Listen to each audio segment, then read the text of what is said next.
All right, what is going on, everyone? Welcome to the round 27 Game Day Squad show brought to you by the Game Day Society.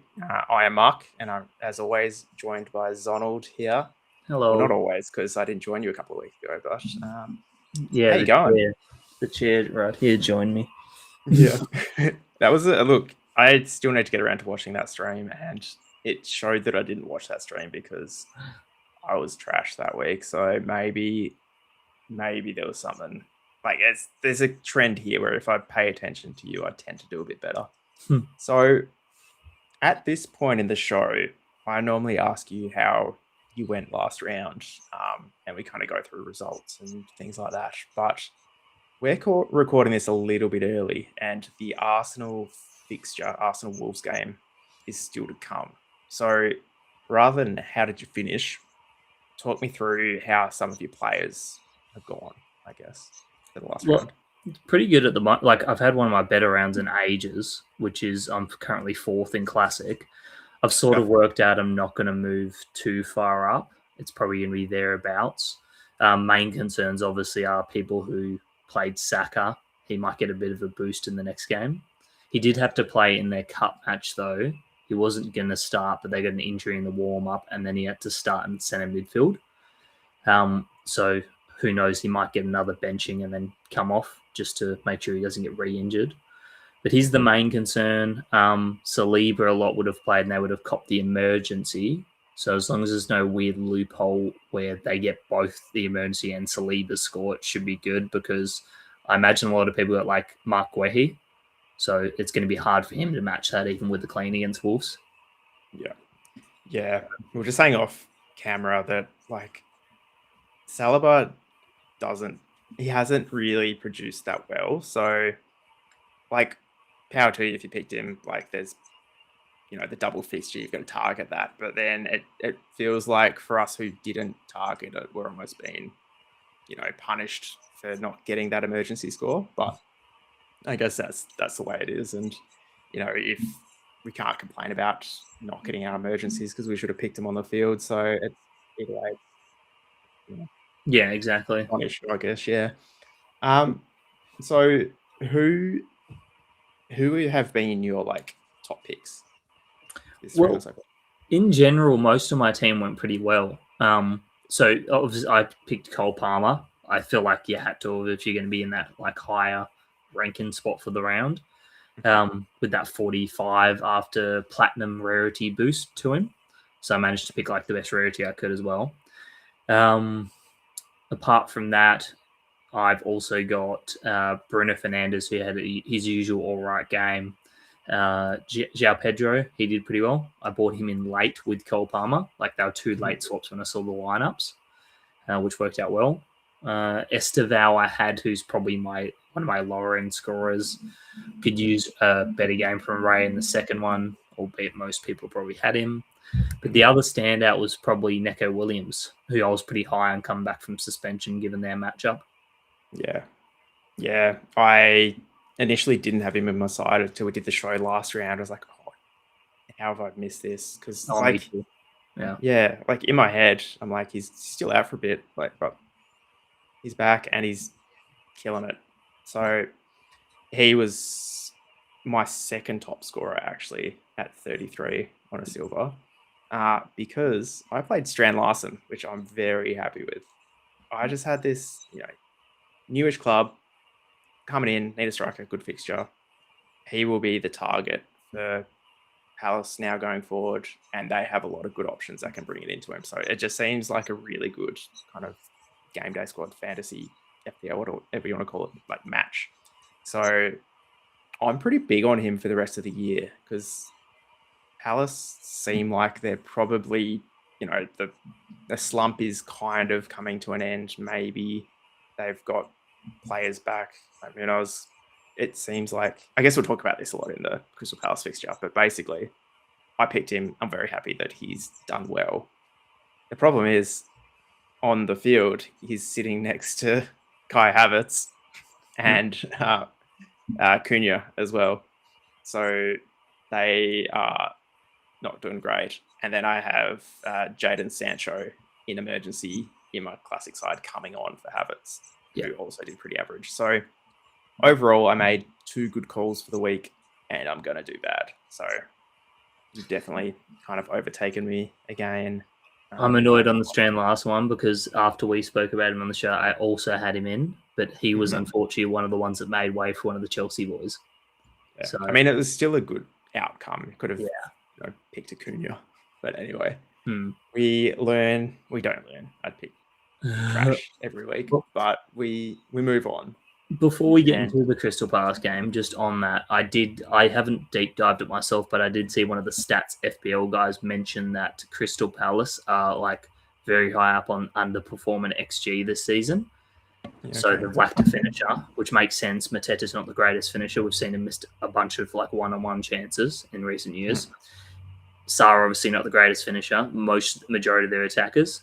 So someone like Australian Larson, who's a really good finisher, probably going to score a lot of goals if they're getting it to him.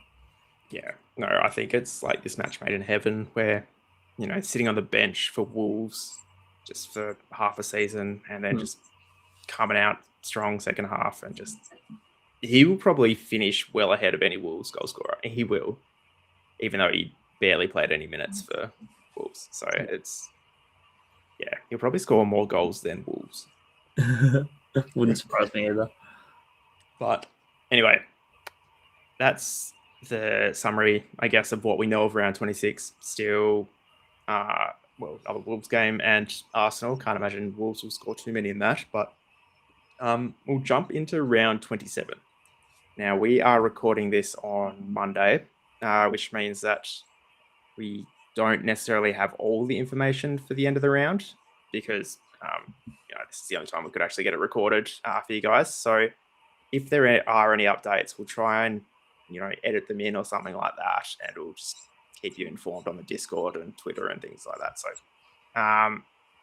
this is just like an overview of what you should be thinking about early.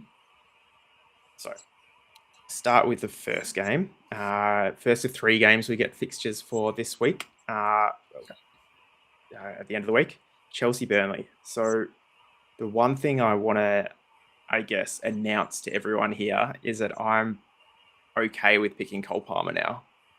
I was scared for the last little while, purely just those late outs, early subs because of injury.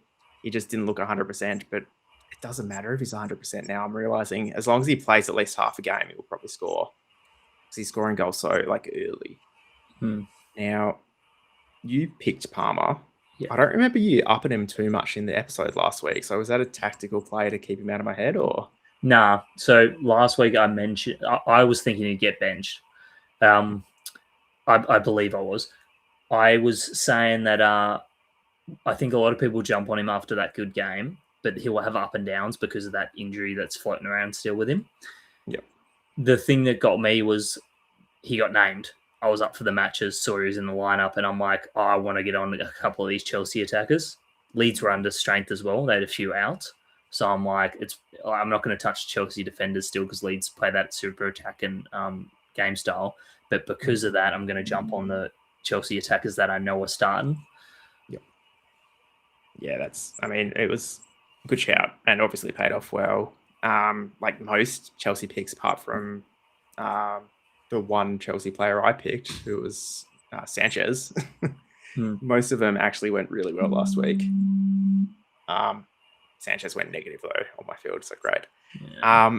So Palmer's do you think he's good again coming this week, or are you a bit concerned? I think you should, because we're going to get a week for most teams between their cup fixture and these fixtures, apart from Arsenal who have the midweek one. So most teams should be at full strength. The only thing I'm thinking of is the European clubs, if there's UCL games, which there are, but it's the playoff ones. So Chelsea aren't, no Premier League team bar Newcastle are involved, and Newcastle play Karabag. So I don't think they're going to think too much. So I would say Chelsea are probably going to go into this with their best team. Like we have the lineups anyway. They're probably the second best team behind City to get lineups for. Yep. But I would back a lot of Chelsea players in, and we've spoken about it before. Burnley just bleeds stats to the opposition. So irrelevant if Palmer scores, if Enzo scores, João Pedro scores, they're probably going to stack up points. Yeah, this kind of feels like a game where, like, Palmer's a must. Like, if he's named, he's probably a must. Even if you think he's going to get subbed early, like, 60 minutes, half time even. Like, I would still think he's worth picking. How far do you push the, I guess, Chelsea numbers for this one? Like, because of that, like, bleeding stats, you could go like super over the top. Burnley's one of the big teams for that, along with like Bournemouth, because they do it too, even though they're a way better team. So it sort of just depends who starts, and then you can work around who's going to get the early sub. Like if Esteval starts, he tends to get subbed off in that 60-minute range, so probably he might be pushing it. But I would say Pedro Neto is coming off a hat-trick in the Cup, so he probably starts. Yep. He's probably a good pick, because I think the only people you're probably going to get beat by are the ones that take flyers to try to win the weekly rounds, because they want to go different in pods to most people stacking up here on Chelsea, because everything's in our favour. The lineups, the fact that Burnley concede stats, Chelsea are in form, they've got pickable plays relevant to the fixture. So I'm probably going to go Palmer, Pedro. I'll look at Neto as well. He's a big potential. I haven't really checked out what we will hear, what the forwards are looking like this week in general. You could probably go defenders too. I think Cucurella's injured and out. Yeah. And I also think, I'm not sure about Reece James. He's had that like niggling sort of injury. But the centre backs are going to be interesting. You could see Malang Sarr get a start here with Chalobah. Hato could be an interesting pod play, but he might not last the 90 minutes. Yeah, I think Chalobah's probably where I would be looking. Like Cucurella, I mean, if he's named, there's like maybe some consideration there, but if he's coming back from injury, like for a defender, it probably matters more if they make the full game, because you need to make the full game to get the clean sheet bonus. So is it the full game or 70 minutes? It's full game, isn't it? No, it's full game. I think you can get away with being off in the added time. Yeah, okay. I think that's fine. But so just 90 minutes on the clock. Yeah. So I think he probably sits this one out, even though the fixture's nice and it probably would suit him. But I think, Chalobah. Yeah. Is probably one of the first offenders in my lineup this week. Did you mention Enzo? I can't remember if you... No, I was just going to say probably Enzo, because if he starts, irrelevant if he gets subbed, he's going to do enough. Always chance of a goal. And then you've got Reece James as well. I reckon you could probably almost start him irrelevant if you think he makes the 90, because I think he's got potential for an attack and a return in this one. Yeah. I think the trap here will be Sanchez, but I just don't think he'll have enough to do. So with the clean sheet, he'll get the semi-decent score, but nothing that's going to like win you around. So he's a trap. He'll be coming straight out of my lineup after that -1, but I don't think he's a good pick. Burnley, though, is there any... Like, Chelsea do give up some points here. They do concede goals. Is there any place for like a...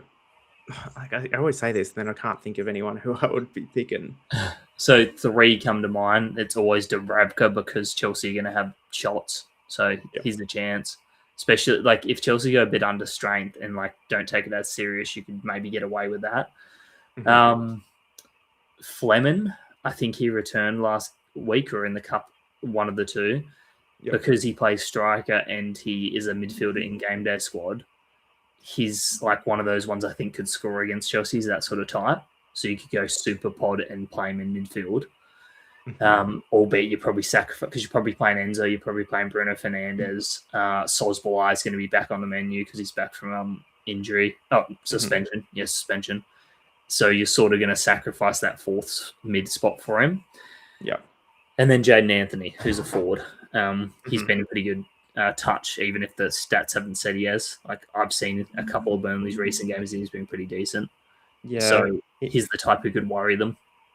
The thing that not annoys me, but worries me about him is that he never seems to be in the predicted lineups that I look at, but then he always plays. So I think it's just the people predicting these lineups don't watch the Burnley games. Yeah. So I think there's always better options when I'm picking my, forward line, but he's always someone who could probably slot in. And if there were like draft leagues and things like that, he would definitely be a great option. That's probably it for this fixture, though. Is there anyone else that you'd? That's going to be the bulky fixture we discussed. The main one everyone's going to target. Yeah, and the one that we have the most information for. So definitely worth staying up, depending on your time zone, I guess. But yeah, it's going to be a brutal one. Yeah, well, that's a good thing about no daylight savings up in Queensland. So I'll be in Melbourne for this. Oh, yep. That's I think, or I might be back actually. Yeah. Oh yeah, maybe at the Crown. Just get down there and watch it. Yeah. Nice. All right. So now we'll jump into the second fixture of the round. Of course, Aston Villa and Leeds. Another one that we do get the lineups for. There's a few players often on the verge of selection in this game for me, who I'm interested to hear your thoughts on. One player I tend to pick pretty, unworryingly, whatever you want to say, is Emi Martinez. Definitely playing this week with the reserve keeper getting that red card. You saw that? It was such a cool challenge I've ever seen. It was so good to watch. Like football's back, the camera work just panning, and then all of a sudden, just this keeper comes and just axes him down. Panic. Yep. Good to see. But so unless they bring in a third keeper, no questions about him getting rested or. It'll only be if he gets injured. Yeah, so that was the one thing that was kind of sitting in the back of our minds with Emi. He could be a decent option here because I think Leeds will get a couple of opportunities. But he made some really good double saves last round. I think he's been in my team the past two rounds, and I don't like playing defenders against Leeds lately. Keepers might be a bit different because, like you say, he's probably going to get a lot of chances with how attacking they play. Mm-hmm. But because they're playing so damn attackingly, I love to go attackers against Leeds now and not touch the defenders because I feel like it'll still attract a lot of other coaches to go to the defenders, not really realizing Leeds Leeds play that style unless you actually watch one of their games, and then they get caught out when they concede unaware why they keep scoring goals. Yep. Yeah, so I guess it's a game where there's probably going to be a bunch of goals in this. Do you have any numbers on who has been good in this fixture? Have there been enough fixtures to tell? Yeah, that's a tricky thing because it does stop.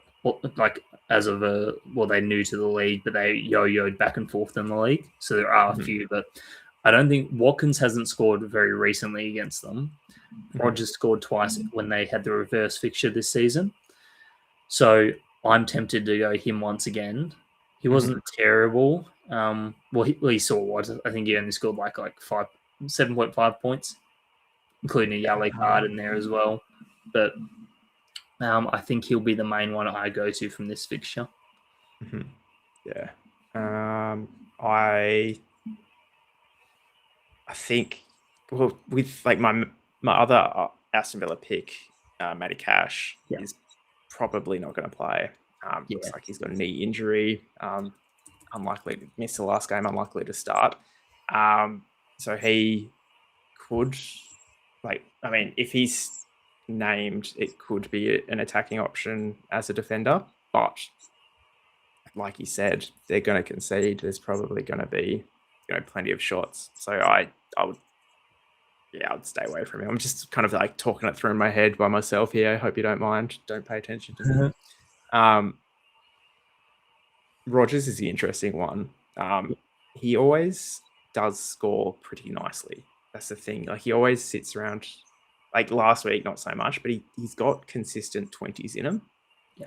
And if you look at the lineups, they're like the fixtures that you'd probably expect him to do that. So in this fixture where history of scoring well and, a team who can concede goals, it seems like it's actually a smart decision to pick him. So haven't fully fleshed out what I'm going to be doing, but he's, near the top of my list for forwards. Leeds, you say that you think there's going to be attacking threats. Is it Calvert-Lewin that's going to be that person, or is it more like a midfield kind of pushing up? Well, the sucky thing with this, the way Leeds play their attacking style, is it's mainly their fullbacks / wingbacks that do it. So if you want to invest in on attack and returns, you sort of have to go to them. But then you're copping the negatives for no clean sheet and goals conceded. Yep. So it's hard to pick them because it's probably Goodmanson that's doing it, and then it's probably either Bogle or Justin. James Justin, I think it is. Yeah. And then, you're right. It's not like a viable kind of option apart from the hope of an attacking return. Yeah, you sort of want to do when they're playing the lower end teams, so your chance of the clean as well. Yeah. So in that case, then Aston Villa are a hard side to score against, especially at home. Yeah, we're just staying away from them this week. Yeah. The only other person in this fixture I sort of like the look of is Leon Bailey. If he sneaks into the starting lineup, he plays on the wing. So he came back off of loan. He's done all right in this fixture in the past. And he was all right when he came off the bench last round. I'm pretty sure he came off the bench. But him as a midfielder in GameDay squad, just a bit of a pod pick that you could go with because Leeds play so advanced attackingly. Yeah, and I guess if you do have access to him, that's going to be a nice little pod for you. Yeah, I didn't realize it was back, to be honest. I remember a while ago now, he was in one of my draft leagues. This was pre-game day squad, so I just assumed he'd left the side, but obviously just a lot of loan spells. I don't think there's much else. Is Watkins hasn't done much against them recently, so I always like picking him when he's had previous history against teams. He's another one of those, not really the well-back types, but similar in that he will tend to do well against the same teams. Yeah, okay. No, that's fair. All right, I think that's probably it. We'll just jump into the next one, hey? All right, so we'll push on to game 3 here, where it is Brentford and Brighton. So this probably not as many options in this one that we would normally pick, but it's one of those fixtures where it kind of looks like a kind of almost an evenish fixture in terms of the matchup. So that tends to be pretty profitable for players. So I'm suspecting there's going to be a few decent scorers in this one. It's just predicting who it's going to be is going to be tough. Now, one player who you tend to... You've got your own rule about this player already, which you've mentioned in a few other episodes. But Thiago. Yep. Straight in. Whenever he plays at home. The only exception is City and Arsenal. Yeah. So I haven't got his stats here. I really need to break these down to home and away fixtures, my stats. But I would imagine that he's astronomically more in his home fixtures compared to away. Well, I think he scored 10 goals in I'm just trying to calculate because I had it as 9 and 12. I think it's now 10 and 13 for home games. And I think he'd scored 10 out of 24 of their home goals. Yeah, right.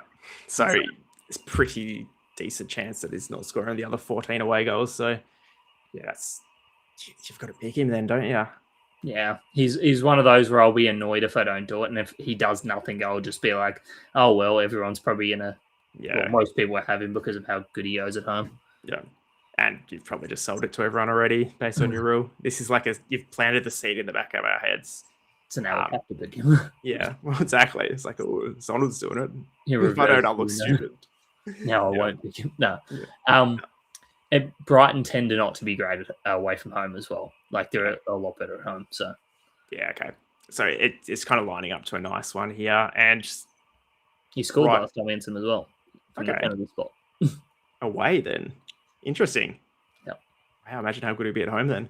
Yeah. So apart from Thiago, like Brighton have some pickable players that we have talked about bringing in previously. I've played a few in the past. Like Minte was getting a good run in my side at the start. Dropped off a little bit. I mean, I'd say a little bit. He's dropped off a fair bit from scoring the last probably a couple of months, really. Is he someone that you could see coming into a fixture like this where Brighton don't mind scoring a goal even if they lose the game? Yeah. He doesn't mind assisting the goal that gets scored. Like he could still do it right. Yeah, you could go Pod here if he's named. So it's a good one to get the lineups for. Problem is, so he got injured, and then their other players in those positions started playing well. Mitoma came back from injury, so it meant that he's been used sparingly when it comes to getting back into and returning from injury. If he starts, he's got the ideal side because it's usually one of their. It's either Henry or it's their slower fullbacks. Yeah, you don't want the Coyote matchup, which is what Mitoma's going to get. So Mitoma's sort of a void for me. Even though Mitoma's a great dribbler, Coyote completely stops that sort of game. So Minte, if he starts, good potential. Could definitely do something with his pace on that side. Pascal Gross, he's had good history before against Brentford. It's a type of game he could break open to. Brentford probably going to be a bit more attacking being at home. So I could see him having his usual point stacking game. He's assisted, he's scored in the past against Brentford, same game actually. So if he has one of those, he's going to go nuclear with his score. Yeah, I mean he scores good without scoring involvements. Yeah. So I think once we see that kind of come into his game at Brighton, he could hit he'll hit that I don't want to say a Bruno, but that kind of accumulator who then also scores, which is the dream. Yeah. Manager loves him too. Has played. I think he's been non-stop in the team since he came back because they've worked together before. Yeah. So he's a half decent pick if you own one of his cards. You could sneak that in as a good pod play with this fixture. Don't like many of the defenders because, like you say, I think both teams will score. It was 2-1 last time to Brighton. I could see a similar result here. I don't like the keepers that much either because I don't think they need a huge amount of action, but I think they'll concede when they get the action. Yeah, I'm the same. These two sides aren't really stacked with Coyote, because you get the attacking side of him. But does he fall into that? You're not stoked on the defenders from this one because normally we don't kind of consider his defensive contributions when talking about picking him. Yeah, you could pick him because I think Brighton are less likely to score than Brentford being at home, and Brentford have smashed a few teams at home this season. So if I was going to pick someone, it'd either be him or Kelleher, purely because Kelleher tends to be one of those weird ones where he gets a penalty save here or there to keep the clean. So you could go either of those. Coyote's going to be good against Mitoma in the matchup. Mitoma's not terrible at getting back to defend. It's just that side of the defense with Kadioglu isn't great at defending. So he could get some sort of attack and return if he gets high enough. Yeah, okay. Yeah, he's one that he'll probably sit in that last defender slot if I do pick him because you've got your safe bets which you build your side around, and then you've kind of got that last couple of spots which is normally a Matty Cash or someone who's not historically defensive, but you may be looking for that attacking return. So for sure, he might slot in there this week. But yeah, Thiago is the big one from this fixture. I think he'll come into all of my sides really based on those numbers, the situation. Everything just lines up for this being a big game, and he'll probably just sit on the bench or something dumb. But yeah, well, it's good because we said the lineups for him. But the good rule is it's a good rule to have because I purely came up with it like most people would have already because I kept not picking him despite him being such a good pick, the fixture being right, him being at home. I'd go, oh, here's my fourth forward. I'll just swap him for a pod and it'll be fine. He won't do much. 2 goals, hat trick, goal here, 20-pointer. And it's just like, and then it lost me rounds and like put me severely back in seasonal, but based off of everyone getting on him because he was the obvious pick. Yeah. I think he went, was it looking at the numbers, 43, then 32 back to back. Yeah. Pretty sure he's my emergency for both of them. Like, I didn't learn from the first one, and then just I don't deserve to have him, so that's fine. Things could be a lot different if I was actually sticking to this rule, so maybe it's not too late. But yeah, I guess Welbeck's the other one we haven't talked about as a forward attacking chance at a goal. Maybe would be the one to put it in if they did score. Let me check if he scored into in the past. This is always a good indicator for him. Yeah. Brentford. He has 5 goals against them from 8 games, so he's actually a bad one. Okay. He scored in the reverse fixture as well from memory. Yeah, so he might be one that kind of slides into that like quirky team. Yeah, like I normally, my challenger side's normally a bit all over the place, just for all the picks that I had in the back of my head as maybe being good, but not confident enough to actually back him in the ones that matter. So he'll probably come into that, I reckon. Yeah, we'll push on to the 4th game. All right, so we've got game 4 here, West Ham Bournemouth. This is I can't read West Ham. I'm struggling now. Like I thought I had it and I don't. Like they have good scorers there now, but I don't know when to pick them. This is a good time. Bournemouth bleed stats. So Fernandez, Bowen's got good scoring history against Bournemouth too. Okay. Yeah. So those two in particular, like on my radar for the whip round. Yeah, like Bowen's, like he's coming in over like the last like month or so. He's gone hot, cold, hot, cold, hot, cold. So I don't know if I can trust him. Is my concern. But I don't know. He's like the smart move is like listening to the stats, and he should be good this game. Somerville, he's looked nice the last few weeks as well. Yeah, I'm just worried about rotation with him still because like they've signed that many left wingers in particular. So even if he's playing well, they could just suddenly decide, oh, let's give you a rest. You've been pretty good. We'll get one of our new signings in, or Traore gets a start there. Yeah, and I guess the last is Fernandez playing. Sorry, I just need to. So weird doing this on a Monday. He should be okay, shouldn't he? Yeah.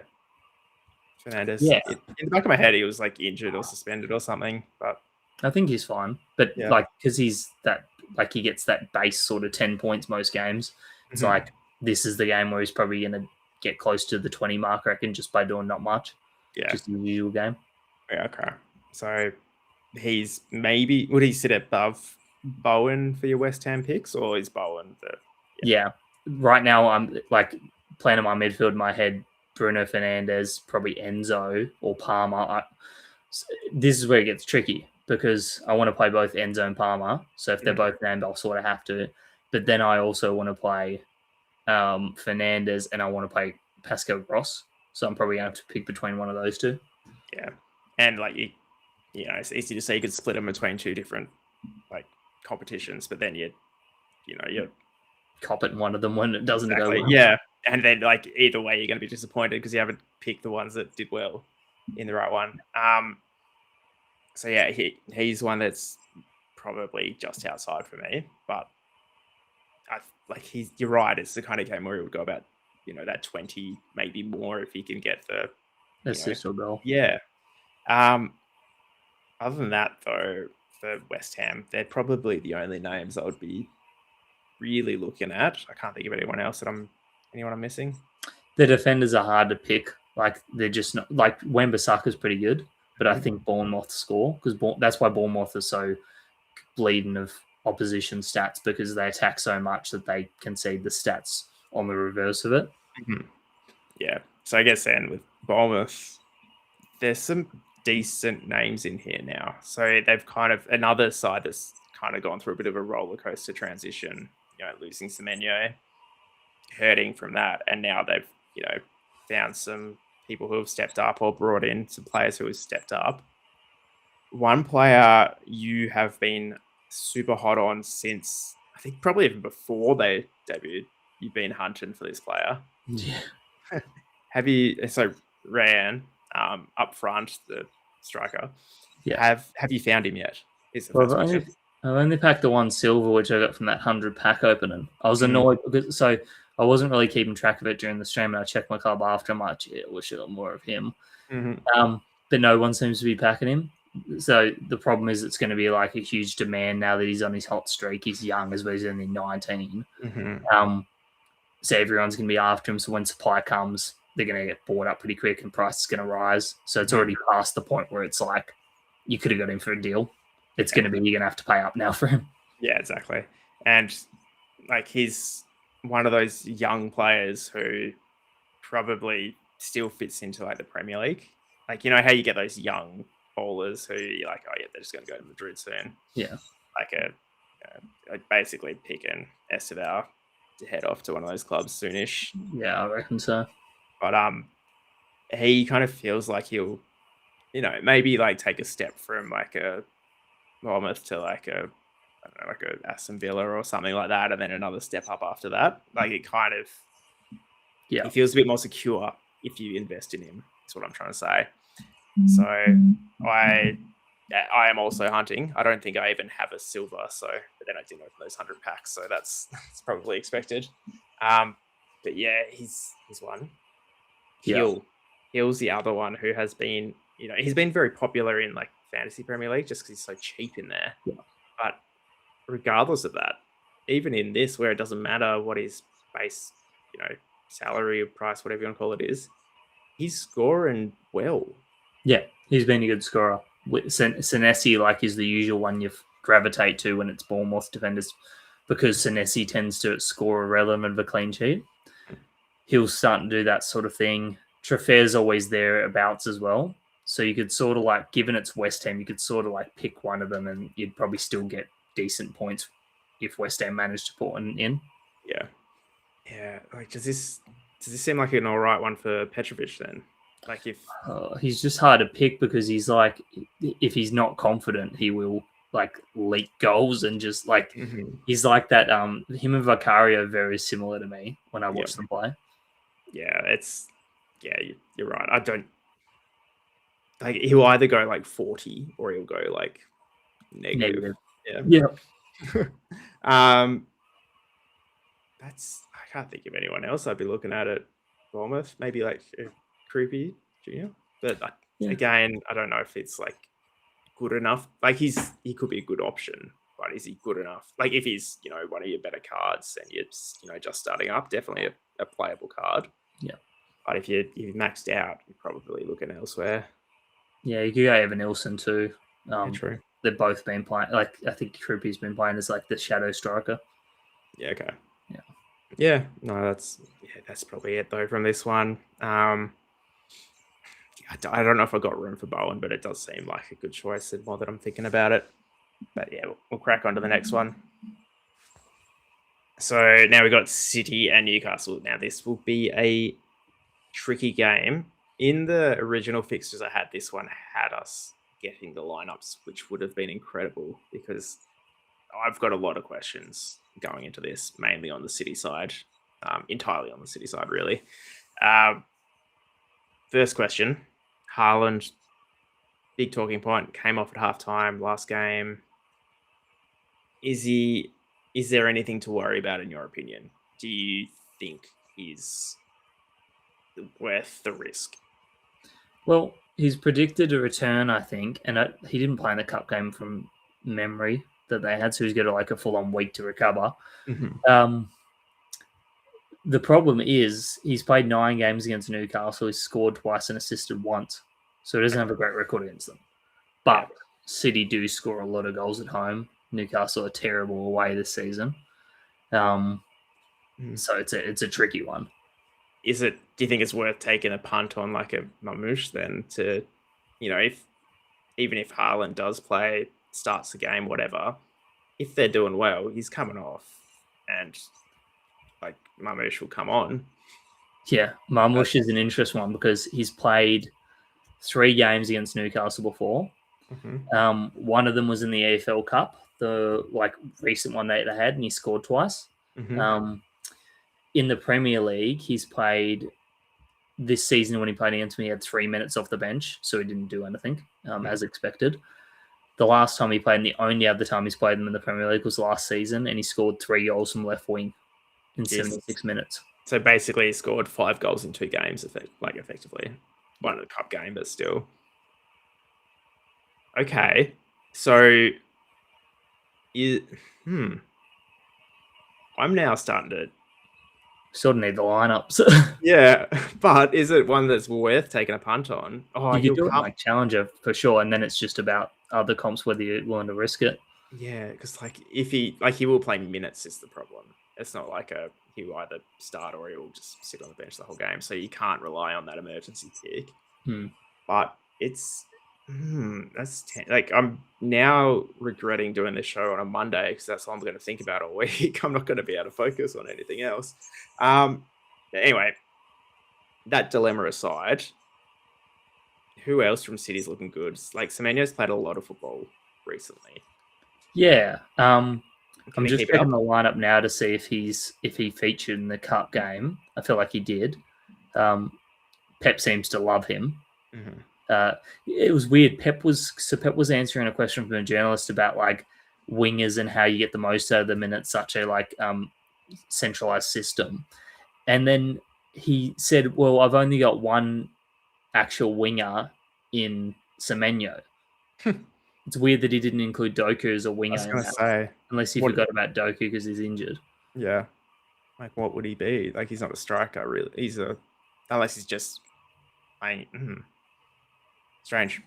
Yeah, very. They played Salford during the week and had a 2-0 win.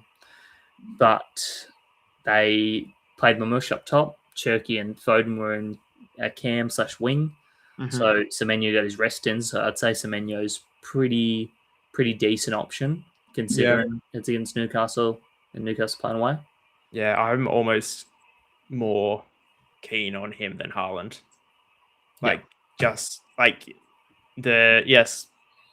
Current situation, City great at home, Newcastle struggling away this season. Newcastle not in the best touch.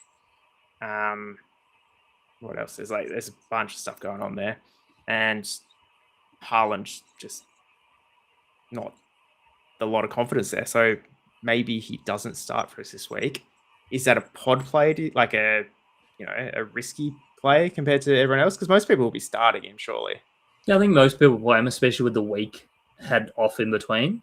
And he hasn't had that for a big time in his career, albeit he was probably hobbling or injured during the recovery during the week.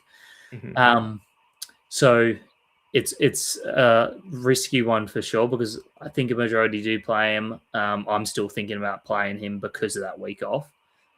But the other options are looking very appealing. Semenyo did score in one of the semi-final legs they had against Newcastle in the EPL Cup. So he's done it for City against Newcastle already. Interesting to check those games as well because they were super recent. Cherky's one of those ones I was speaking to. I think it was Ganners during the week. He's such a good game day squad player, but he just kept getting rotated recently, and I'm pretty sure it's because Pep doesn't rate his defensive effort along with his showboatiness. Yeah, no, that's something that he's very young though, isn't he? So he's there's still. I think he'll be a solid player, consistent part of that core group as of next year. I think this season's just almost like a get to know you kind of thing where they just mesh and then for sure. Foden has what's been going on with him. Can't read it.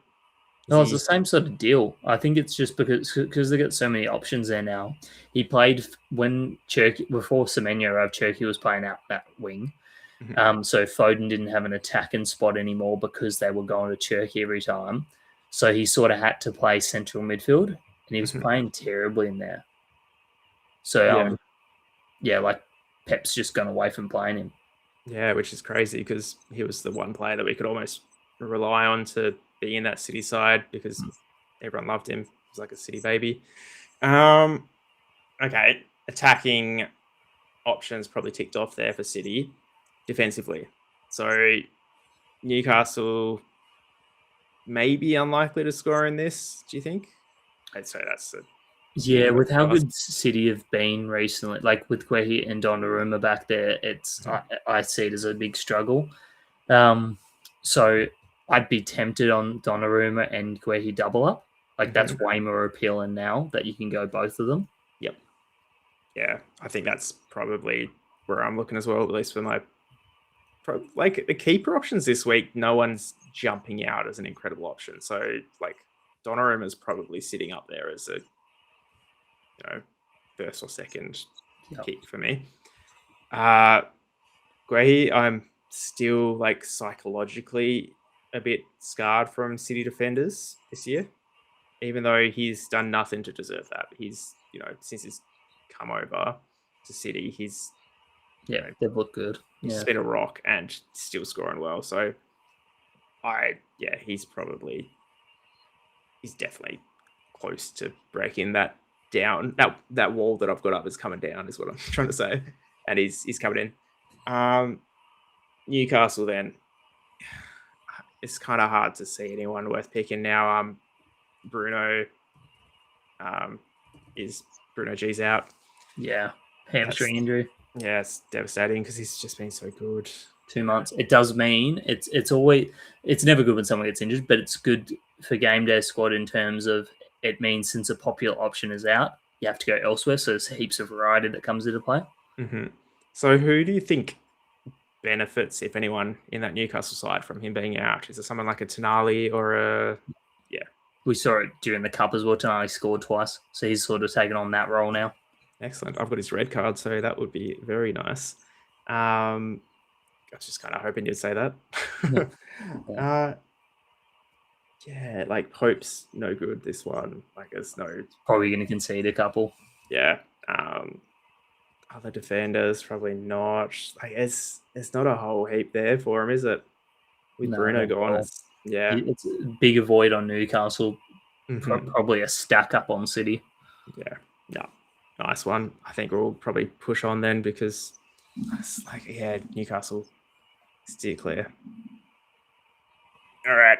Now we have your boys, Liverpool up against Nottingham Forest, a fixture which you would hope they would do well in. Managerless Nottingham Forest, I think is that still correct? That's right. The Wolves, previous Wolves manager. Oh, right. Jesus. Because he did so well earlier this season. God, I hate to say it, but that club is turning into a bit of a meme, really, isn't it? I think it's the first team in Premier League history to have 4 full-time managers in a season. And that includes, did Derby score 7 points? Or was it not? It was something ridiculous like that. That includes them. Yeah. And they weren't even doing that bad when they were cycling through the managers at the start. They just... Nuno was down to personal issues.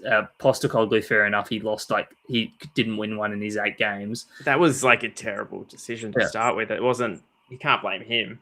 Oh, exactly. You shouldn't have put an attacking manager with a defensive team. Yeah. And I don't know what's... Yeah, it's kind of...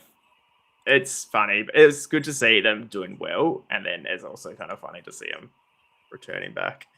But in saying that, even with all that shenanigans going on, still some decent options there for us. We mentioned right at the top, Williams being incredible last week. Seems to be incredible most weeks. Just what he does just converts really nicely to GameDay score points, which is, we don't need to overthink it. How much do you think we need to worry about the clean sheet for him?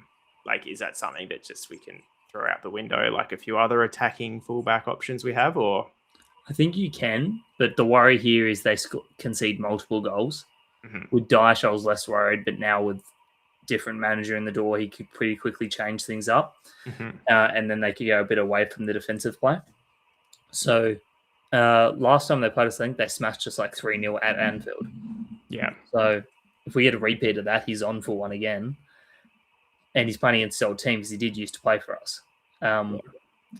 So I think he's an all right pick, but I think the better play is to go away from him because I think a lot of people will chase his points from last week. Yeah. And he can still score decently. It's just I think you can get away with picking other players. Yeah. I think, he's not in my core group this week. So, how I mentioned before, how we've got the core defensive groups and then the one bit of a punt. He almost sits in that core defensive group, even though he's not a defensive defender. Yeah. It's more just the reliability, I guess is a better word. But yeah, I think he's coming out this week. Anderson, though, doesn't really matter too much, the fixture there. And look, he's just... If anything, it might be better for him with his type of style with his tackles and his interceptions and stuff. Yeah, no, you're right there. It's just like, do you think he'll be? Well, I mean, you probably won't be at Forest next year because they might not be in the Premier League. But he's one of those players where you can kind of see them moving to. He was linked with City, I think, wasn't he? And Newcastle, if they had a buyback clause, would take him straight away, but they don't. Yeah. They had to sell him because of the PPE rules, is it? Oh, yeah. Yeah, I reckon I can see him at like a Tottenham next year, maybe. He could go to Chelsea if Enzo was to leave, but I don't think Enzo's gonna. Nah, but anyway, we're talking about match week 27, and he's just as good an option as any weeks we talk about him, if not maybe a bit better. Anyone else from Forest? I'm trying to think. Probably not the week for Gibbs White. Like I could see him scoring against. I feel like he did the last time we played them. Yeah, but you're kind of relying on that for it to actually pay off, aren't you? But Liverpool, there's like Szoboszlai's back. You mentioned at this a while ago. Van Dijk came good last week. He put one. Good matchup for him too. I'm pretty sure Forest conceded a decent amount from set plays. So I would say Van Dijk for sure, because chance of a clean sheet too. Szoboszlai, who should be playing at right back again, means he might just get a bit more time on the ball to orchestrate. Does that make Salah a better option, or? Yeah, you could like pod Salah. I don't think that does make him better. I prefer when it's Frimpong personally, but I don't think Salah's got a great record against them because when Salah had that amazing season, I feel like they were the ones he got stuck up against because they were so defensively good. Yeah. And I think we drew twice with them that year. I think Ekitike is a good play, or it's his type of game where I think he'll score. So I would go towards him rather than Salah. Like a Verts. Yeah, Verts. I would probably stop at Szoboszlai between the two because Szoboszlai just stacks more. Yep. I could see Verts scoring or assisting in this one, which means he might end up with more points. Szoboszlai is sort of the safer option. If you unless you want to double up, you could potentially against Forest. Yeah, and I guess you'd potentially get the benefits of that defensive role without the risk of losing the clean sheet. Yeah, there's so many midfield options this week with us just running through this. Yeah, true. Okay. Does Allison come in at all here? Like, could do. I think they do. Forest do they do put shots in. They do kind of give keepers opportunities. He's just been one of those players this year where I was expecting him to do a lot more in GameDay squad than it's converted. Well, I don't really know if there's much more to talk about here. I mean, it's your side. Is there anyone else you like? Kirkes, potentially. He's starting to see, I think he's played a couple of 90s now. It's just with Robertson there, it's always a risk. But if Robertson is going to end up leaving at the end of the season, then maybe he's just going to keep giving Kirkes 90 minutes for next season when he does have to do it consistently. Yeah. No, that's good. We'll keep going because we're going long here. I didn't realize how we're only up to fixture 6 here. So, all right, so this fixture excites me a little bit because I love someone coming up against their old side. Me too. And their old side is struggling. Their old side concedes goals and they will score goals. Is Strand Larsen coming into your side this week? Him, Munoz, Sa. There's so many double ups this week. Just looking through the fixtures, like this one, it's like you could go Sa and Strand Larson pretty easy here. You could go Mitchell and Munoz for the balls into them. Munoz is almost a lock. Like everyone's playing Munoz this week. Yeah. But despite the calamity they had in defense last round.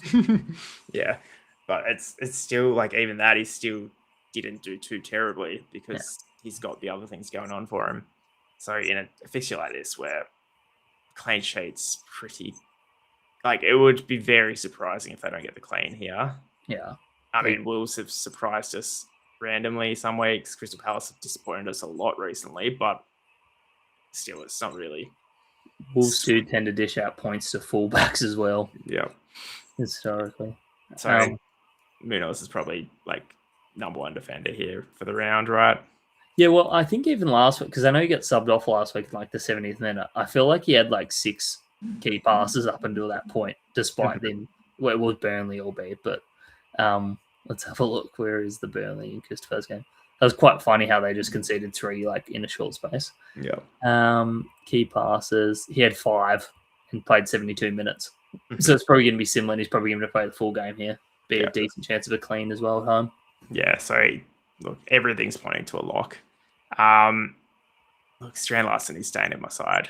Like I brought him in, showed him confidence. He rewarded that, and I can't drop him after an incredible return. So he will be staying in for me but that does put pressure on the rest of my forward line of who is going to not be playing.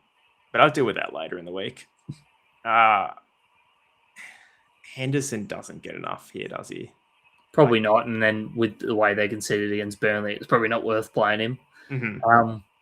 Same with the rest of the Palace defenders. Like it's like they could easily, given they did to Burnley, concede here multiple times now. Where he turns out was keeping the structure together back there. Yeah, I'm just glad I get to play my Red Star again. Yeah. Every week since he's back from AFCON. Yeah, true. It's been such a good pickup for you. Is there a world where we could be jumping on some Wolves players? Bueno for sure. Yeah. He'll be the same as like Munoz, and I don't know if they'll end up on the same side. I feel like they're opposite sides, so it could just be one another bursting down their wings. Oh no, maybe no. I think they are the same side. Bueno left back / left mid, and then Munoz right back. Yeah, so they should be over there together. So it'd be good viewing then. But you were quite hot on Mane coming in for Wolves. Probably arrives at a time where Wolves were looking good, which is, I don't know, maybe due to them, but things aren't looking as opportunistic as they were, I would say. So do you think he's still someone you could be looking at, or is he? Potentially. He is one of their like leaders in attack. Probably one of the more likely ones to assist or score, but I feel like Wharton's going to close that down. Yeah. I mean, like I said, if I'm putting Strand Larson in my forward line, there's not much room for these kind of other odd picks. So I don't think Wolves will be getting a run for me again this round. Sar's been the interesting one for them lately. It's like Dubrovka. Yeah, true. But I can see Strand Larson getting a hat trick here. I hope so. How good would that be? Really stick it to him. Yes. All right. So here we have game 8, Sunderland versus Fulham.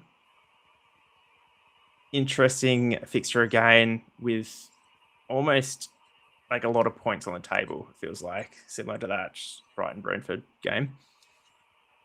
Royce, he's been like a stable player for us most weeks in keeper, but that negative 2.22, that scares me a little bit. Keepers don't do great against Fulham. They finally lost at home as well. Who was it that beat them? Was it Liverpool? I'm assuming it was if you're bringing it up. But is Xhaka's still out, hey? Is he? I think he is. Yeah, I think he's still out. Yeah, it's just hard to pick around them without him because they look like a completely different team. I still rate picking Royce because of how good a shot stopper he is. And then Malia too, because Malia's always a chance of an assist the way he plays on that right back. Yeah. Yeah, he's the one that I'd be interested in. Ballard's probably less tempting this fixture, just the way, like, structurally, I think. Yeah, I'll have to check their record from set pieces, but they just seem like a team that doesn't really concede from big, bulky centre backs, tend to do well in the air. Yeah. So in that sense, it would probably just be like, Malia and Royce that I'd be looking at. Yeah. But I don't think Broberry's a play here either because it's a bad game for him. He'll have a decent matchup in like Anderson or like Diop or Bassi. Yeah. So like it's a game where there's a lot of points on the table, but then it's almost one where, because they're so like strong defensively as opposed to attackingly, it's maybe actually not going to be points on the table, and it might actually be just a real cagey, tight game that's not GameDay sort of friendly. Go Hume if you want to give yourself a handicap. Mate, he's going to come. He's going to score like a 40 1 week, and everyone's going to jump back on, and he's going to score minus again. Yeah, I cannot wait for that. All right, so Fulham. Who have we got over there? Like Wilson. Okay. Tell me why you like Wilson. Low block again for Sunderland, so always good in the low block because he takes long range shots. Probably going to get some free kicks he can put away. So I don't mind him as a play. Again, the midfield's stacked this week. Like there's so many options. Yeah. So it is. I guess we'll get to the United game soon, but we'll talk about those kind of set and forget options, whether they maybe need to be rethought about. So what about like a Jimenez up front for Fulham? Like Sunderland have struggled a bit lately, and there's been goals there. Yeah, they definitely have been conceding, especially without Xhaka in there to run things. He reads me as another type, Jimenez, where he tends to again score against the same sort of teams. So I'm just going to check. Obviously, he wouldn't have played Sunderland much in his career, if at all. Probably hasn't. So it's probably a waste for me to look. But the last fixture, they would have played him already. Yeah, they would have. That's a good one to check. I feel like he did score in that, in fact, because I feel like Fulham beat them, given they're not great from great away. And Sunderland was strong. Yeah, for sure. I think it was a 1-0 from memory, and it probably was Jimenez who scored. So he definitely could be another good player. Yeah, it was Fulham 1-0, and it was a Jimenez goal from Chukwueze was the assist. Do you just have like every Premier League stat just stored up in that brain? Nah, I was doing a run beforehand, and then I've got like a flash score open, which is great for it. Yeah, nice. Sweet. So that's probably it. Like Iwobi was looking all right at the start of the season, but I've just like it seems like the role has changed, or it's just something's going on there. He's not really bringing the goods anymore. Like Lafayette, did we? It's probably not a game for him. Like Fulham do play that sort of cagey game where you can't really score too well. Yeah, I think maybe Leno then, because potentially, because with that low block, he's probably more leaning towards more likely for clean. He got it last time they played, and then there could be a couple of chances from Lafayette, from Robbie. Yeah, it's just Leno's just like his good games still aren't great games, so it's frustrating. So 2 more games with a lot of big names still to come in these 2 last games. So Tottenham, Arsenal, no manager / new manager by the time the game comes around. Probably interim manager, I would assume. It's a guy they've only let him, I think he's either got an 18-month contract or it's until season's end. Igor Tudor. think he was last year Aventus. He's got a really weird record for a manager, like leaves clubs here or there, has had spats and issues with the hierarchy at clubs. Oh, that's a perfect player to bring in when you're in turmoil. Yeah, so it's a real weird one. We're going to see some real weird stuff going at Tottenham, I reckon, with selection and whatnot. That is very exciting, and it's great that it's coming into the Arsenal fixture, which is just like it's scripted. Surely, we live in a simulation. But is there, sometimes it's really bounces in these kind of situations where the players have been struggling with a manager. The manager's lost control of the dressing room. Finally gets the boot. Players lift. The only problem is, do Tottenham have any players anymore? Yeah. All their injuries just mean it's real hard to pick them because Xavi Simons is probably going to be shut down pretty well. Zubimendi seems like a really good matchup for him. So, like, where else do you pick from? You don't really, because Porro's out, still injured. Romero's suspended. Vicari's probably going to concede. So I wouldn't say there's really any viable option from Spurs. Like, even Solanke, he's going to get done in, I reckon, by Gabriel and Saliba.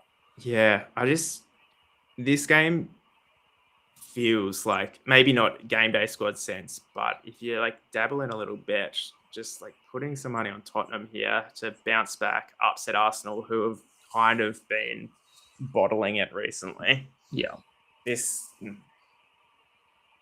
I'm almost tempted for a Solanke just to maybe like a cheap winner at the end. Yeah.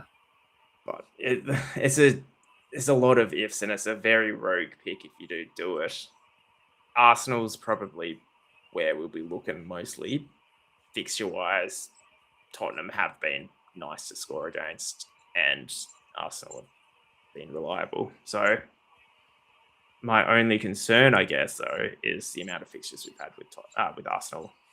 Yeah, rotation is going to be an issue. However, they do like beating Tottenham, obviously, so wouldn't surprise me if he goes full strength. But at the same time, he might see all the injuries and just go, this is a game where we can rotate a little bit and then get back to winning the title. Yeah. Yeah, it's so insane that if they're going full strength Arsenal, who is that? Like, attacking-wise, who do you expect Saka's probably back starting by this, I'd imagine. Because this is 2 fixtures away at the point of recording for Arsenal. Yeah. So it's like there's still time in between for things to change or go wrong. But at the moment, yeah, like you said, Saka should be back. Yeah, Saka. Gyökeres has tended to get the start, so it wouldn't surprise me if he does. And then Trossard's actually been half decent in this fixture. I don't know if it's a recent thing or career-wise, but I don't mind the Trossard pod play, albeit, like we said, there's a lot of different forward picks you could choose this week and you could stack up in a lot of the teams. So you probably like go on one of the other pods over him. Yeah. Was this the reverse fixture where you played Trossard? Do you remember? I feel like it was against someone else. I think there was one week where I was really big on him. I'm just trying to check what he's actually done against Spurs in the past, because obviously he played for Brighton as well beforehand, so some of his games will be for them. So his last 2 he's played, he's a goal and an assist and a goal. So yeah, decent shout. Yep. Yeah, okay. And then through the middle, Declan Rice surely walks up. Havertz might be back, but it's probably more reasonable Odegaard will be up to fitness and it'll be Odegaard. Yeah. Or Eze maybe get some minutes. I was going to say, what do you read of Eze? Like, is he one that they're regretting the purchase and just kind of not, like, they don't have a spot for him, or he's just being worked in? It's a real bad spot for him because it's like, so Saka's obviously the star right wing when he's playing. When he's not, it'll be Madueke as the backup. However, if Saka's fit, it means Madueke is the backup for Trossard. And then behind that, Gabriel Martinelli scored like 10 goals in 13 cup games this season.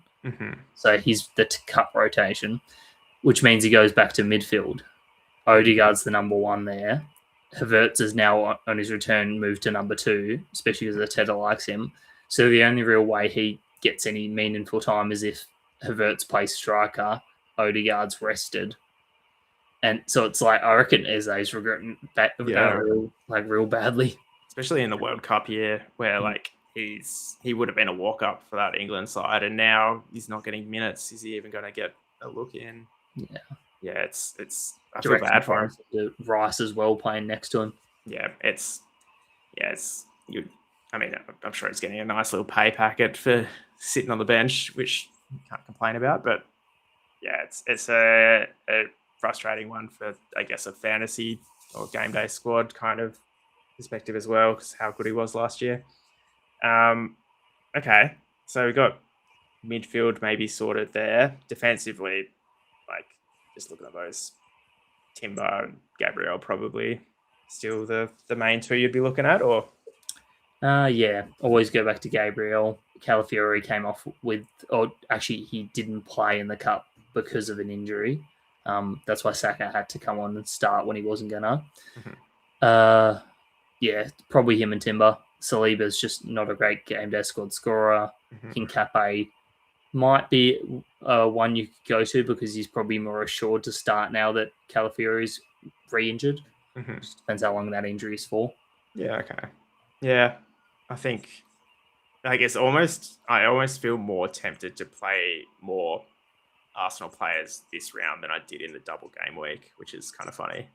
Yeah. Just because there's a bit more certainty around who will be there. Yeah. But yeah, like Tottenham, I don't really love anything there apart from if we do think they're going to have the upset. So it's all, kind of gut feel decisions, which we really should be trying to get out of our system. Yeah. All right. So last fixture is Everton and United, which is at the time of recording over a week away from now. So a lot can happen in that time, but we'll talk about what we know and what we expect to happen. I mean, we expect United to do pretty well here, don't we? They've continued that form under Carrick. Everton have returned to sitting back a little bit more than they were, even with Tyreek George now sort of replacing Grealish. So it's like you sort of gravitate again towards United players. So you could double up on Fernandes and Mbeumo again. Obviously, Mbeumo's going to be up against like Tarkowski and either Keane or Braithwaite. So yeah, I those were the two I'd be leaning towards. But I'd check all their records because I feel like if an Ahmad has a good record against Everton, he might be a bit of a play too. Yeah. I don't think Carrick's going to rotate the 4 anymore. I reckon it's going to be them until we see Dorgu back and there might be some change. Yeah. So I guess Cunha's been someone who looks like they should have done all right the last, forever since Dorgu was out. Hasn't really lived up to that. At what point are we like, okay, this just isn't working, he shouldn't be considered anymore? Or is there always just that kind of possibility of, goals and involvements? Yeah. It's unusual with him because having watched him play for Wolves last year, I sort of just expected him to be insane this year, especially with United in form now at a better team currently than he was at, and he was like doing amazing things there.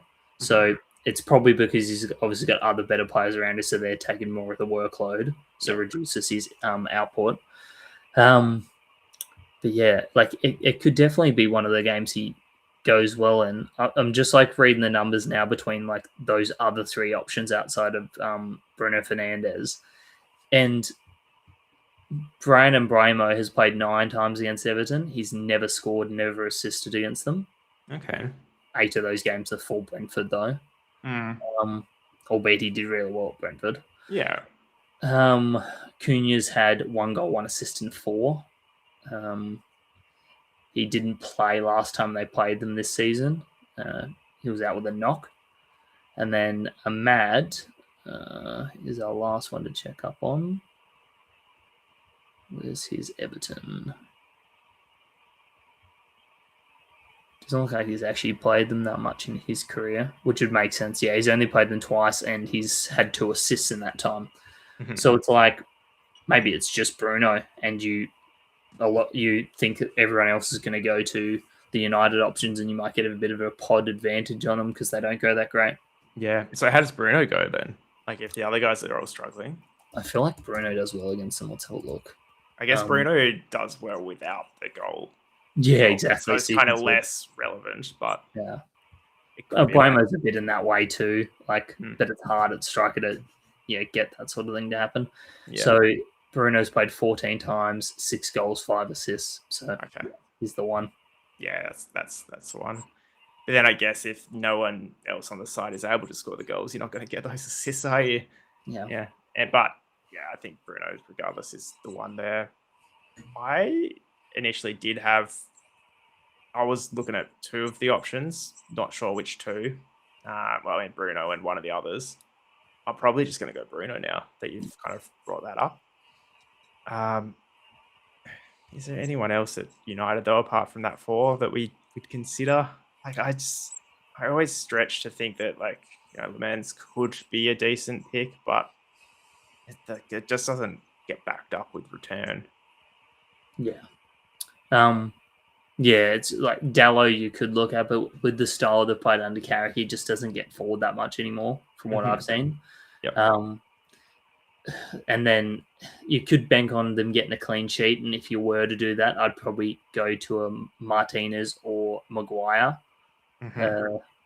Maguire's been doing pretty well in the air, is the thing. So he's been getting those extra points that could get him from like a 10 to up into like the high teens / low 20s.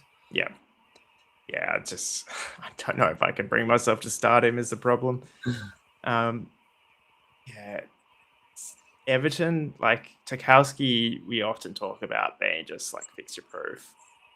But with United in the form they're in, even if those, historical data stuff doesn't back up, those guys scoring lots of goals, it does feel like Everton are going to struggle here. Yeah, I think so as well. So it's like, is there a limit to when we think Tarkowski is fixture proof, or do we just back him in because it's only once he loses a clean sheet, it's only 2 per goal, I think, isn't it? So it's weird with Tarkowski because in these sort of ones where they concede, or they're likely to concede, he does a lot of his stuff late. Like I've watched a couple of their games live in the past however many rounds, and 3 out of the 4 times, something like that, there's one game where he just didn't accumulate at all. It was just like he was on a pretty bad score. Last 15 minutes of the game, just absolutely stacked points. And it makes sense, like other teams in ahead, so they're just clearing the ball, long balls, they're pushing for the win, so he's just winning header after header sort of thing. Yeah. But it's just like sometimes that's not going to happen if they get an upset win and they haven't been doing that all game, then it's like, yeah. So I just don't think it's the week to pick him because it could be one of those, but he's probably still going to score half decently. Yeah, no, that's the thing. It'll be a half decent score, not a full Tarkowski kind of score. Yeah, no, nice. Oh, that's 10 fixtures. So that jumped out of nowhere. So we'll leave the fixtures there. We'll open some packs. Unfortunately, we can't show our sides, but do you quickly want to, I guess we've been talking, giving like a running kind of summary of who we're looking at picking. Yeah, for sure. Who currently sits as, let's start with forwards for both of us. Who are your 4 forwards that you're looking at this week? Well, I'm thinking I might actually fade Helen now. It's still pretty tricky from there. The Chelsea lineup's going to play a bit of a part, but if Pedro starts, I will pick João Pedro. I'm not going to go Esteval this week. I'm probably still going to avoid Pedro Neto, but he's like probably going to be that emergency forward because we'll have him locked into the lineup if he does start. Yep. I like Rodgers, so it's probably going to be Pedro, Rodgers, Ryan, and Bowen are both tempting me from that Bournemouth West Ham game. Yep. But I'll probably go City attacker, so I'll probably go Semenyo. So Rodgers, Semenyo, João Pedro, and maybe I will go like a Ryan or a. Oh, no, you got Thiago. You got to have Thiago. Oh yeah, Tiago. Yeah. I forgot about Tiago. Yep. Your own rule. Thiago. You've got one rule, and yeah. So that'll be it. Be Tiago, João Pedro, Tiago, João Pedro, Semenyo. I'm tempted by Strand Larsen too, but I think I'll stick with Rodgers. Yeah, I'm similar to you. I think Strand Larsen will be in. And then, Semenyo, I think, is the City start. Pedro, probably Thiago. Yeah, Pedro's probably the one that's a bit up in the air so far. So I've got the 3 locks. Strand Larsen a lock sounds weird, but it's just in there. Because if I don't play him and he does well, I'll just be devastated. Yeah. Midfield wise, then I'll start because you start the last one. Bruno, I think Palmer's coming in finally. I think Anderson maybe is just like that rock. And then who else we got coming in? Probably someone else. This is hard without actually just having all the teams in front of us, isn't it? It's hard anyway because it's like there's so many options in midfield. Yeah. Sorry, I got a couple of dogs in here. You can probably hear them. Oh.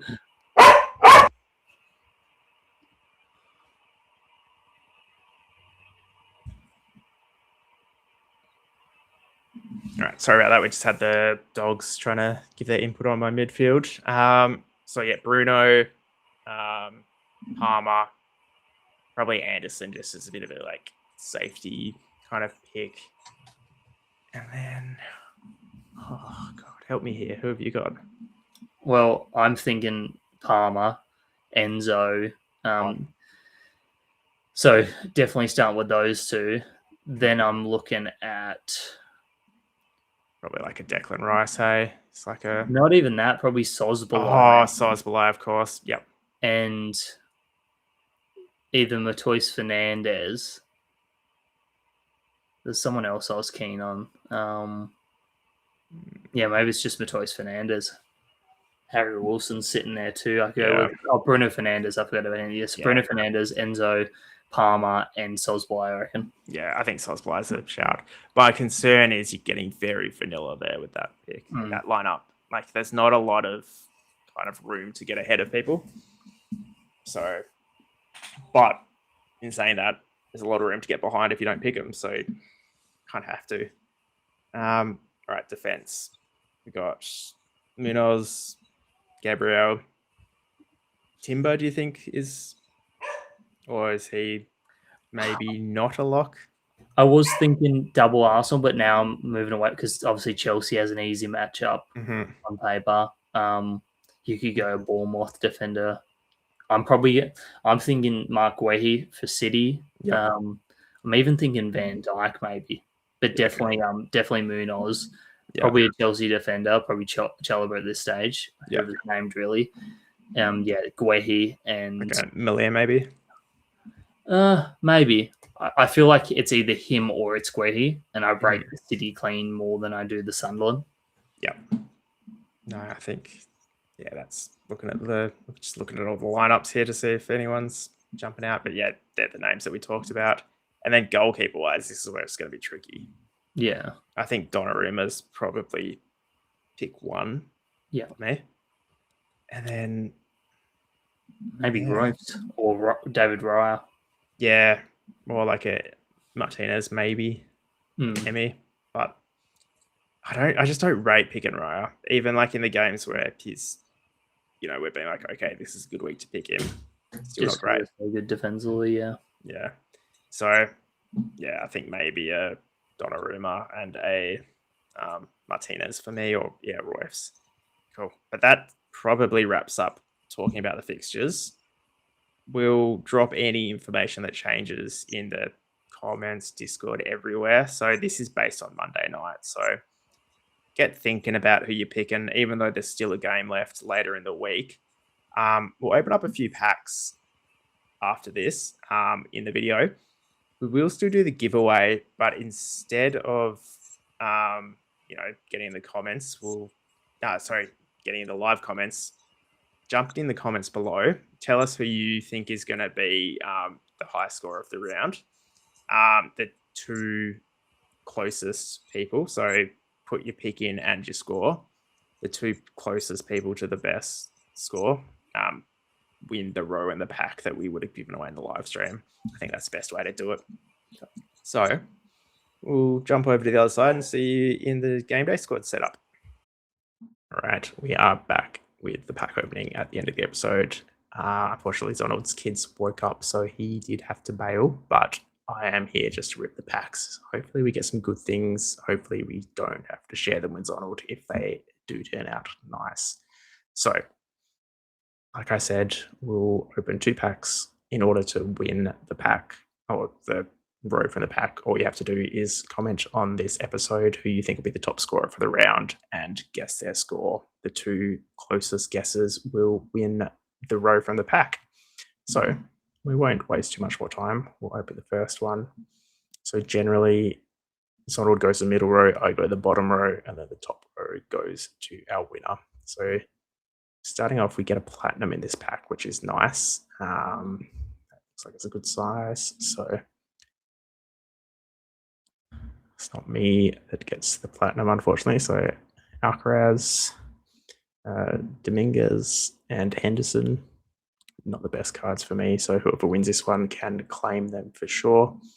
Zonald has the Murillo, the Etnuri, and he got the platinum. So Kirk has someone he's hot on this week. But I'm going to go ahead and say that he's happy to give that card up to whoever wins because he's not here to correct me. So you can, if you win this pack, the whole pack is yours.